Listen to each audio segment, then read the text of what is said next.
La Joconde, Léonard me crut Gironde. Bah, quand Léonard vagabonde, mais que voulez-vous qu'on réponde? C'est vrai, je suis pas trop Ah oui, Sarah, parce qu'on en parle et on n'a pas Joconde, fini d'entendre parler d'ailleurs du 500e anniversaire, si on peut dire, de la disparition. Donc, commémoration, Léonard de Vinci, bien sûr, c'est de lui dont on parle, au Clos Lucé, forcément, sur les bords de Loire. Là où il a vécu, là où Ouais. d'ailleurs il est mort au Clos Lucé, Où vraiment. on l'a installé. Où on l'a installé et il a pu évidemment peindre, créer, réfléchir et vraiment dessiner, étendre son génie à peu près à toute la commune et bien au-delà. Ce qui est intéressant dans cette exposition, c'est qu'on voit que l'amour que le Clos Lucé a pour Léonard de Vinci. C'est-à-dire que ce n'est pas une utilisation simple de « Ah tiens, il a vécu là, donc pas que de la fierté. on va… » Voilà, c'est Voilà. pas simplement de la fierté. C'est-à-dire qu'il y a des ateliers qui sont créés pour que l'inspiration soit au cœur du Clos Lucé pour les élèves, pour les scolaires qui viennent, qui peuvent travailler là, qui peuvent réfléchir à toutes les, finalement, les créations et l'imagination dingue de génie qui était celle de Léonard de Vinci. Alors là, exceptionnel dans cette exposition, qui est une exposition temporaire, il y a cette tapisserie incroyable qui arrive finalement du Vatican, qui quitte le Vatican depuis le XVIe siècle. Ça n'avait pas bougé du Vatican.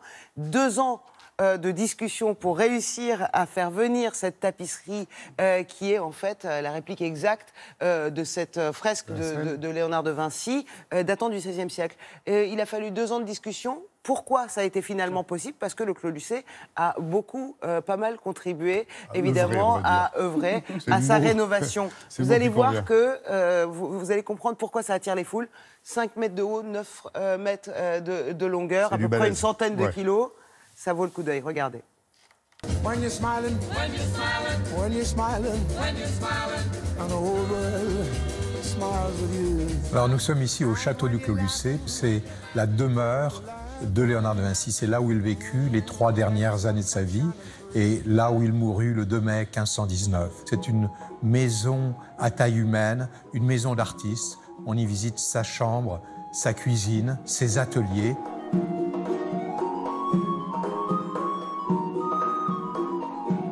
Le parc Leonardo da Vinci est un parc initiatique et pédagogique où on se promène dans les pas de Léonard et on va vérifier avec des maquettes interactives les inventions de Léonard.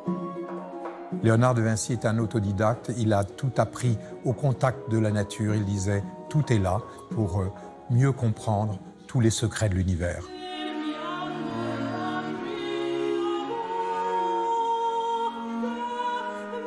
À l'occasion du 500e anniversaire de la mort de Léonard de Vinci, nous avons voulu célébrer cet événement avec une exposition dont le clou est le prêt exceptionnel de cette tapisserie du Vatican qui représente la scène, le dernier repas du Christ, d'après la peinture murale du couvent de Sainte-Marie-des-Grâces à Milan.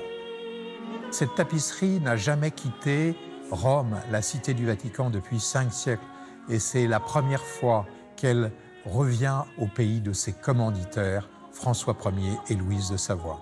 Les représentations de la scène antérieure nous représentaient les apôtres autour du Christ dans des attitudes figées. Et là, Léonard de Vinci, tout à coup, souffle le mouvement sur cette scène, puisque chacun des personnages est animé par ses propres sentiments, ses propres mouvements de l'âme. C'est la raison pour laquelle cette peinture va devenir le symbole de l'art et elle sera plus connue à l'époque que la Joconde. Léonard de Vinci a atteint l'immortalité et il a tellement rêvé le futur qu'il l'a anticipé avec 5 siècles d'avance sur son temps. Il est à la fois présent, actuel et moderne. Alors attention, je vous ai parlé de cette tapisserie, mais il y a à peu près une 40aine d'œuvres aussi de collections permanentes, évidemment du Clos Lucé, mais aussi du Louvre, de la Bibliothèque nationale. On peut pas tout montrer tout le temps en 3 minutes comme ça, donc c'est normal qu'on se focalise sur un chef-d'œuvre. Mais c'est juste pour vous donner le goût et l'envie d'aller voir tout ça de plus près. Et puis une pensée évidemment pour Gonzague Saint-Brice, qui était vraiment le frère de François et qui nous a tellement parlé ici sur ce plateau notamment de Léonard de Vinci. Voilà. Léonard de Vinci qui fait l'objet d'un dossier dans la revue L'Éléphant. Je pense que vous la connaissez, c'est dommage, celle du mois de juin. Je ne l'ai pas avec moi. C'est excellent et vous avez plein de choses. J'aurais aimé vous l'offrir, Sarah. C'est vrai, je vous fais jamais de cadeaux. Ça va changer.